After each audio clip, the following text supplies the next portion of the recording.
Hello everyone, कैसा आप लोग? आई होप आप अच्छे होंगे। Welcome to the amazing platform Physics Wallah. मेरा नाम उमर। आप देखना शुरू कर चुके हैं ये प्यारी खूबसूरत सी कॉलेज रिव्यू की हमारी सीरीज, जहां पर हम चर्चा कर रहे हैं कॉलेजेस के बारे में। आज इसी श्रेणी में मैं आपके लिए लेकर के आया हूं एक शानदार सा कॉलेज, एक ब्रांड कॉलेज, जो कि एमएसटी सीईटी के थ्रू जहां पे आप एडमिशन पाते हैं। ये एमएसटी सीईटी के अंतर्गत आने वाला नंबर 1 कॉलेज बोला जा सकता है। ये आप एक स्टेट यूनिवर्सिटी का दर्जा प्राप्त कर चुका है। ठीक है, अभी हाल ही में इसको ये चीज़ मिली है, मतलब कि अब एक सरकारी कॉलेज है। निश्चित रूप से आप यहाँ पर एडमिशन लेंगे तो आपको ये महसूस होगा कि आप एक ज़बरदस्त से कॉलेज में है। इनका भैया खाने पीने का सिस्टम भी बढ़िया लगा मुझे, जैसा मैंने कोरा पे पढ़ा कि भैया यहाँ पे संडे के दिन जो है कि स्पेशल चीज़ें मिलती हैं कैंटीन्स में, तो अक्सर बच्चे जो है संडे का वेट करते रहते हैं, है ना। 6-7 दिन गुजारते हैं, फिर आ जाता संडे, फिर भरपूर खाना खा रहे होते हैं। चलो मजाक की बात अलग करते हैं। बात तो एक्चुअली ये है कि सच में एक ब्रांड कॉलेज है, ये जबरदस्त कॉलेज है। चलिए बातचीत कर लेते हैं।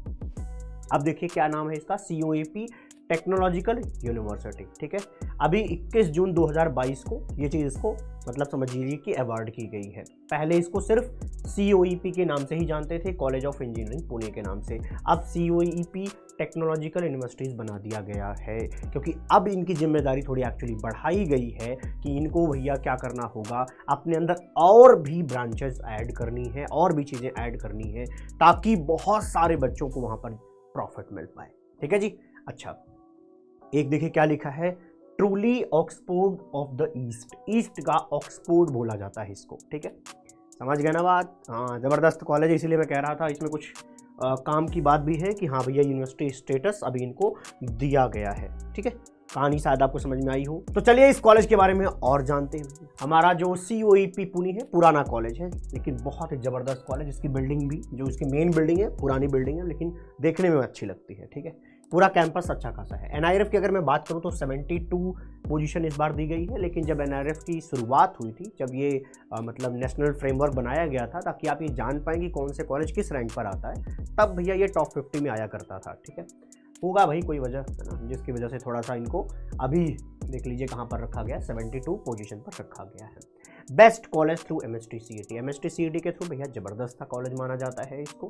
ठीक है, जैसे आप ऐसे समझ लीजिए कि जैसे अगर कोई दिल्ली रीजन में रहता है तो वो सोचता है कि भैया वो NSUT, DTU या IIIT दिल्ली से IIIT थोड़ा सा महंगा पड़ जाता है, अदरवाइज वो NSUT और DTU में जाना चाहता है। ठीक है, कोई अगर मान लीजिए यूपी का है तो उसकी कोशिश है भैया वो MNIT में चला जाए, क्योंकि भैया वो IIIT तो बहुत ही ज़बरदस्त है। ठीक है, कुछ ऐसे कॉलेजेस होते हैं जहाँ पे बच्चा जाना चाहता है, उसकी खुद की इच्छा होती है ना। अगर मैं IIT और NIT के अपार्ट बात करूँ, है ना, ठीक है, अगली बातचीत कर लेते हैं। अच्छा, इनमें क्या लिखा गया था कि 1854 में इसको एस्टैब्लिश किया गया था, और second oldest engineering college in India after IIT Roorkee, मतलब कि पुराना कॉलेज है, जबरदस्त कॉलेज है। आइए अगली बातचीत करते हैं। लोकेशन की बात करें तो शिवाजी नगर पुणे में है, पुणे के शहर में ही ये कॉलेज एस्टैब्लिश है। ठीक है, ऐसा नहीं है कि हॉस्टल में रहोगे तो आसपास कुछ चीज़ें नहीं मिल रही, सब कुछ सुविधाएं आपको वहाँ पे मिल जाती है। शहर भी अच्छा है आपका। ठीक है, चलिए देखते हैं यहाँ पर क्या लिखा गया है कि फ्रॉम दिस एकेडमिक ईयर, ये 2022 के लिए लिखा गया था। ठीक है, ये 2022 का न्यूज़ है, लेकिन मैं क्या बताना चाह रहा हूँ कि 25% एक्चुअली सीटें जो है बढ़ाई गई थी। 25% सीट्स जो है यहाँ पर बढ़ा दी गई थी, एडिशनल सीट्स थी। ठीक है, और क्यों किया गया था पढ़ के बताता हूँ आपको। For the first time the university will allot these additional seats in each of the BTech program to the all India candidates, मतलब बाहर के बच्चे भी अब COEP में आ पाए तो उनके लिए 25% सीटें हर मतलब समझिए ब्रांचेस में बढ़ा दी गई हैं। ठीक है, ताकि भाई ये भी तो है ना कि यार जो महाराष्ट्र का बच्चा है उसको भी असर ना पड़े, कम से कम उतनी सीट तो उसके लिए रिजर्व रहे। एक्स्ट्रा बढ़ा दिया जाएगा तो बाहर के बच्चे भी आ जाते हैं, और उसका फ़ायदा देखो क्या होता है। इससे फ़ायदा ये होता है कि बाहर से भी, जब बाहर के स्टेट से भी बच्चे जाएंगे तो समझ रहे हो ना, एक ऐसा इन्वायरमेंट क्रिएट होगा, अच्छा इन्वायरमेंट क्रिएट होगा, सब लोग एक दूसरे से कुछ ना कुछ सीख पाएंगे। ठीक है, उनके कल्चर के बारे में, बाकी कुछ लैंग्वेजेस के बारे में, है ना। आगे देखते हैं भाई क्या है कि on the basis of their merit score in the national level JEE mains examination 2022, ये जो 25% सीटें हैं उसको JEE मेंस के थ्रू भरा जाएगा। ठीक है, ये बात यहाँ पर मेंशन है, ये पुराने पिछले साल की बात है। मामला क्लियर है, लेकिन कुछ ना कुछ ऐसा ही अब की बात भी होने ही वाला है। आइए देखते हैं एलिजिबिलिटी एंड मोड पे, मोड ऑफ एडमिशन की बात करते हैं तो भैया 12 पास होना जरूरी है, इतना तो आप जानते ही हैं। ठीक है। ये सब्जेक्ट्स वगैरह के बारे में लिखा है, लेकिन पीसीएम है तो कोई झंझट की बात ही नहीं है अपनी, ठीक है। Must have obtained at least 45%, पहले 50 था, अभी इन्होंने और कम कर दिया 45% इन अबव सब्जेक्ट जो ऊपर लिखे गए हैं, और 40% जो है इकोनॉमिकली बैकवर्ड क्लास के लिए यहाँ पर दिया गया है कि इतना आपका होना जरूरी है और इतना तो आप जरूर कर जाएंगे, ठीक है। इसमें कोई शक तो है ही नहीं। Must have appeared in all the subject in MST CET and obtain a non zero positive score. Obviously तो जाओगे कैसे अगर ये भी नॉन जीरो पॉजिटिव स्कोर नहीं रहा तो। पढ़ते हैं अगला क्या है। In the case of all India candidates, अच्छा candidates student must have obtained non zero positive score in JEE mains और MST CET। मतलब बाहर वाले बच्चे भी MST CET के थ्रू भी जा सकते हैं और जेई मेंस के थ्रू भी जा सकते हैं। कुल मिलाकर इनका कहने का ये मतलब है, ठीक है। However preference would be given to JEE mains score. इसलिए भैया जी जेई मेंस अगर बाहर से मतलब कि महाराष्ट्र के बाहर के आप बच्चे हैं, जैसे आप किसी और अदर स्टेट के हो सकते हैं, राजस्थान, बिहार, दिल्ली, इन सब कहीं से हो, तो निश्चित रूप से आपको जेई मेंस का स्कोर ठीक ठाक रखना पड़ेगा यहाँ आने के लिए, ठीक है। चलिए अगली चर्चा करते हैं। अच्छा, एक तो ये तरीका हो गया, एक तो चलो महाराष्ट्र के बच्चों के लिए, फिर बाहर के बच्चों के लिए, फिर एक और तरीका होता है कि यहाँ पर आप डिप्लोमा, अगर मान लीजिए कि बाहर आप डिप्लोमा कर रहे हैं कोई, तो होता क्या है कि 12th के बाद कुछ डिप्लोमा होते हैं जिनमें आप जाते हैं, फिर वहाँ डिप्लोमा कंप्लीट करने के बाद आप सेकेंड ईयर ऑफ बीटेक में आ सकते हैं। ऐसा नहीं कि यही कॉलेज ऐसा करता है, ये सारे कॉलेजेस में ये चीज़ कहीं ना कहीं देखने को मिल जाती है। बस यार IITs में नहीं होगा, NITs में नहीं होगा, लेकिन कहीं ना कहीं प्राइवेट वगैरह कॉलेजेस में ये चीज़ें होती हैं। तो past minimum 3 years diploma in engineering and technology, ठीक है, तब आप यहाँ पे आ सकते हैं किसमें, इंजीनियरिंग के सेकेंड ईयर में। क्लियर है। अगर आप 3 साल का कोई डिप्लोमा करते हैं तो वो आपका समझ लीजिए कि बीटेक का 1 साल माना जाएगा, तो आपको सेकेंड ईयर से एडमिशन दे दिया जाएगा। क्लियर है, देख लें। और आपके उस डिप्लोमा में कम से कम आपके 45% नंबर होने जरूरी है, अति आवश्यक है, तभी आप वहाँ पर आ सकते हैं, ठीक है जी। मामला क्लियर है ना। जैसे वो कौन सा शो है जिसमें कहते हैं कि आप मुंबई आ सकते हैं, वैसे COVP बोल रहा है आपसे कि ये सब पीछे जो कंडीशंस बताई है ना सर ने, ये सब फुलफिल करी तभी आप आ सकते हैं। और ये भी चलो मुंबई के बजाय ये बस पुणे बुलाता है आपको, ठीक है। आइए अगला देखते हैं। फीस स्ट्रक्चर की अगर मैं बात करूं तो total college fees per year open category में 90,000 रुपये। ये चीज़ बड़ी ज़बरदस्त है भाई कि फ़ीस बहुत ज़्यादा नहीं लगती। IITs की फ़ीस इस समय समझ लीजिए कि करीब करीब 2,10,000 20,000 के आसपास बैठ जाती है, लेकिन यहाँ पे देखिए 1 लाख से कम लगता है। तो इसका मतलब आप समझ सकते हैं कि आपका पूरा बीटेक 5 लाख में कंप्लीट हो जाएगा, रहना खाना सब कुछ मिला करके, ठीक है। तो ये चीज़ मेरे को बहुत ज़बरदस्त लगी। एक तो कॉलेज का ब्रांड अच्छा है, तो वो भी बहुत अच्छी बात हो जाएगी आपके लिए, ठीक है। ओके, चलिए अब बाकी कैटेगरी वाइज आप अपने हिसाब से देख सकते हैं कि ये फीस आपको पर ईयर में पे करना पड़ता है, ठीक है। अगर SC/ST बच्चों की बात करें तो 10,000 रुपये 1 साल की फीस है, ज़्यादा है नहीं, ठीक है। अगली बात करते हैं हॉस्टल फीस की। अगर मैं बात करूँ तो 35,000 रुपये पर ईयर है, पर ईयर। तो आप एक तरीके से आप समझ भी सकते हैं कि कहीं ना कहीं वो जो मैंने लाइन बोली कि 5 लाख रुपए में अगर आप ओपन कैटेगरी के अंदर हैं, 5 लाख रुपए में आपका हॉस्टल, मेस, रहना, ट्यूशन फीस सब निपट जाएगा। और वो एक अच्छी बात लगी मुझे, ट्यूशन फीस की माफ़ी भी आपको मिल सकती है भैया 100% तक, ठीक है। देख लें भैया अगर इन कैटेगरीज में आप आते हैं तो। क्लियर है जी। ओके, अब ये क्या लिखा है, फॉर AI का मतलब है ऑल इंडिया, ठीक है। ऑल इंडिया JEE स्टूडेंट्स, वो जो हमने पीछे बात करी है, टोटल कॉलेज फीस इनकी थोड़ी सी ज़्यादा लगेगी। अगर आप अदर स्टेट से यहाँ पर आते हैं तो थोड़ी फीस ज़्यादा है, बहुत ज़्यादा अंतर नहीं, बट हाँ 20,000 रुपये का अंतर तो यहाँ पर साफ साफ दिखाई आपको दे रहा है। क्लियर है। तो 20 से 21,000 रुपये का अंतर आपको दिखाई देगा। और ये जो हमने ऊपर बताया था ये महाराष्ट्र के बच्चों के लिए है, ठीक है। यार स्टेट का कॉलेज है, इतना तो करेगा ही, ठीक है। जैसे WBJEE के अंदर आता है जादवपुर यूनिवर्सिटी, तो उसमें भी यार आप देखेंगे 85% और 15%, तो एक तो सीट इतना अंतर रहता है कि भाई 85% जो है वेस्ट बंगाल के बच्चों के लिए रहता है, 15% ओपन रहता है, ठीक है। वो तो रहेगा ही क्योंकि स्टेट द्वारा स्पॉन्सर्ड वो कॉलेज है, तो अपने स्टेट के बच्चों को तो निश्चित रूप से वो क्या करेंगे, प्रेफर करेंगे। क्लियर जी। प्रतिभा अवार्ड्स क्या क्या मिल सकते हैं, ये वुमेन इंजीनियर्स के लिए है, ठीक है, ये मिल सकता है आपको। बहुत सारे नॉन गवर्नमेंट स्कॉलरशिप्स हैं, उसको भी आप जाकर के वहाँ पे पा सकते हैं फर्स्ट ईयर में, ठीक है।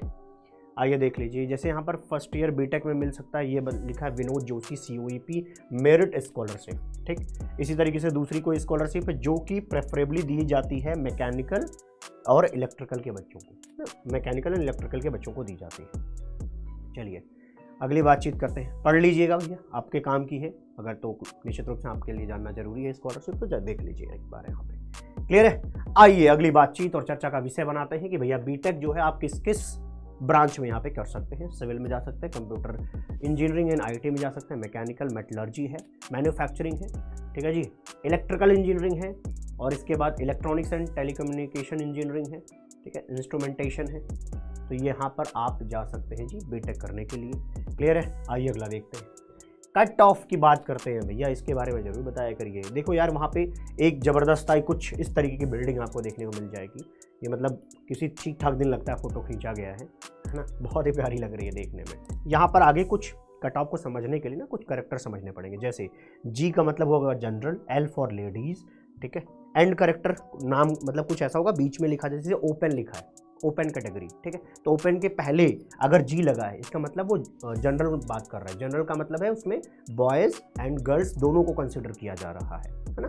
और इसके बाद जैसे लिखा होगा जी, फिर लिखा ओपन, फिर कोई एंड कैरेक्टर हो सकता है, ठीक है।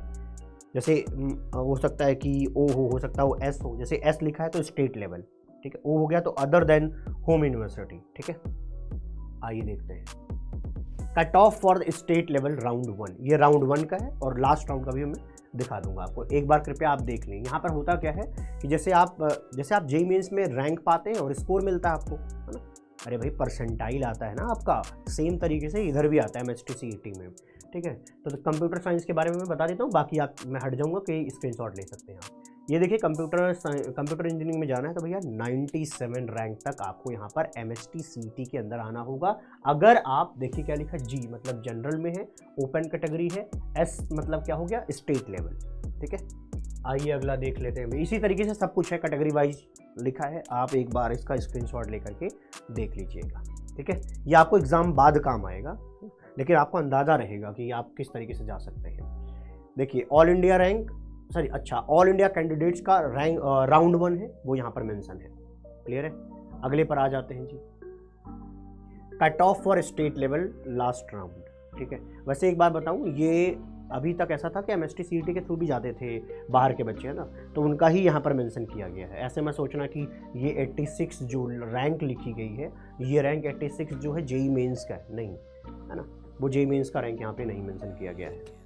ध्यान रखिएगा इस बात को, नहीं तो आप समझेंगे कि लास्ट राउंड तक मतलब फर्स्ट राउंड में 86 तक ही गया था यहाँ पे कोई बच्चा। नहीं, ऐसा नहीं है। ये जो भी कुछ लिखा गया ये MST CET का है फिलहाल, ठीक है। मुझे मिला नहीं एक्चुअली जेईई मेंस वाला पोर्शन, इसलिए मैंने वो मेंशन नहीं किया है। आइए अगला देखते हैं भैया, कट ऑफ और स्टेट लेवल लास्ट राउंड। तो लास्ट राउंड का जो भी दिया गया है, ठीक है, एक बार देख लें। मैं किनारे हट जाता हूँ, ये बाद में आपको काम आएगा, अभी काम नहीं आने वाला ये, ठीक है। आइए अगला देखते हैं। ये ऑल इंडिया कैंडिडेट्स के लिए है लास्ट राउंड। क्लियर है मामला? एकदम क्लियर है भाई, कोई दिक्कत, कोई परेशानी, कोई समस्या नहीं होनी चाहिए आपको, ठीक है। आइए अगला देख लेते हैं। कैंपस फैसिलिटीज, लैब वगैरह भैया शानदार है, ज़बरदस्त है। लाइब्रेरी भैया बढ़िया है, बढ़िया सी लाइब्रेरी है, तो इसमें कोई दिक्कत की बात नहीं। आप जो भी पढ़ना चाहें देख लीजिए, सारी इन्फॉर्मेशन उनके वेबसाइट से उठा करके आपको दे रहे हैं। मंडे टू सैटरडे 8 बजे सुबह से लेकर के 8 बजे शाम तक आप जो है लाइब्रेरी को बाकायदे यूज कर सकते हैं। और library remains closed on her Sunday भैया, ये बंद रखेंगे, और नेशनल हॉलीडेज़ पर भी ये बंद रहेगा। ये काम ठीक नहीं लगा मुझे, ठीक है भैया। लाइब्रेरी तो हमेशा ओपन करो, वैसे बच्चे का पढ़ने का मन नहीं करता भाई, है ना। कम से कम मान लो कि कभी कर जाए संडे वनडे पढ़ने का, खोल के रखो, क्या पता जाए हो, है ना। आइए चलिए देखते हैं अगला क्या। हॉस्टल्स अच्छे हैं, हॉस्टल्स आपको यहाँ पे अच्छे मिलने वाले हैं। मेरे को यहाँ का मेस का जो रिव्यू दिया है बच्चों ने वो बढ़िया लगा, ज़बरदस्त लगा, ठीक है। 8 बॉयज़ हॉस्टल है, 2 गर्ल्स हॉस्टल है। चेयर वेयर सब कुछ जो बेसिक चीज़ें हैं वो सब आपको मिल जाएंगी यहाँ पर, ठीक है। कॉमन रूम है जहाँ पे टीवी लगा हुआ है, खेलने कूदने के लिए भी जुगाड़ मिल जाएगा आपको, पानी वानी मिल जाएगा, ठीक है। ये देख लीजिए। वॉलीबॉल के बाद क्या है, क्रिकेट है, हॉकी है, बास्केटबॉल खेल लीजिए, फुटबॉल खेल लीजिए, तो अच्छा है, फैसिलिटीज अच्छी दे रखी है। आइए अगली बातचीत करते हैं स्पोर्ट्स में। देख लीजिए स्पोर्ट्स में जो चाहे, आउटडोर इंडोर ये सारे गेम्स आपको यहाँ पे मिल जाएंगे। एक जो बढ़िया चीज़ लगी वो बोट क्लब, इन्होंने बढ़िया मेंशन भी करा हुआ है, और कोरा पे बच्चों ने इसके बारे में बातचीत भी करी है कि भाई बोट क्लब एक थोड़ी सी मतलब नई सी चीज़ है, मुझे मेरे लिए नई चीज़ है, तो कैंपस के लिए तो ऑब्वियसली हो सकता है आपके लिए भी नई चीज़ होगी। यहाँ से एक्चुअली रिवर पास होती है, कैंपस के बगल से रिवर पास होती है, तो वहाँ पर इसीलिए तो बोट क्लब बन भी पाया ऑब्वियसली, है ना। अच्छा, one of the favourite spot है for the most people in the college, offers a majestic view of the Mula, या क्या बोलते होंगे, इसका सही प्रोनाउंसिएशन ये नहीं होगा, हो सकता है, ठीक है। रिवर है, कुल मिला के भैया रिवर है। कुल कहानी ख़त्म करते हैं, है ना। बढ़िया यहाँ पर जाओ, मस्ती करो अपने दोस्तों के साथ, है ना, कूदो नाचो, है ना। आइए आगे बढ़ जाते हैं। जिम फैसिलिटीज़ वगैरह है, ठीक है, जिम फैसिलिटीज़ वगैरह यहाँ पे मिल जाएगी, ठीक है। आगे बातचीत कर लेते हैं। COEP के क्लब्स भैया कुछ करीब करीब 35 के आसपास, 35 से 40 के ब्रैकेट के यहाँ पे आपको क्लब देखने को मिल जाते हैं, ठीक है। तो ज़बरदस्त क्लब मिल जाएगा, फेस्ट भी अच्छा होता है। पुणे में है तो परफॉर्म करने के लिए ठीक ठाक आर्टिस्ट भी आ जाते हैं, ठीक है, क्योंकि मुंबई में अक्सर ये चीज़ें मिलती हैं, सुविधाएं रहती हैं। समझ गए होगे बात क्या कहना चाह रहा हूँ मैं। तो यहाँ पर एनुअल टेक्निकल फेस्टिवल क्या है, माइंड स्पार्क नाम का है, जो कि टेक्निकल इनका फेस्टिवल होता है। अगला भैया स्पोर्ट्स फेस्ट का नाम रखा इन्होंने जेस्ट, अच्छा नाम लगा, है ना।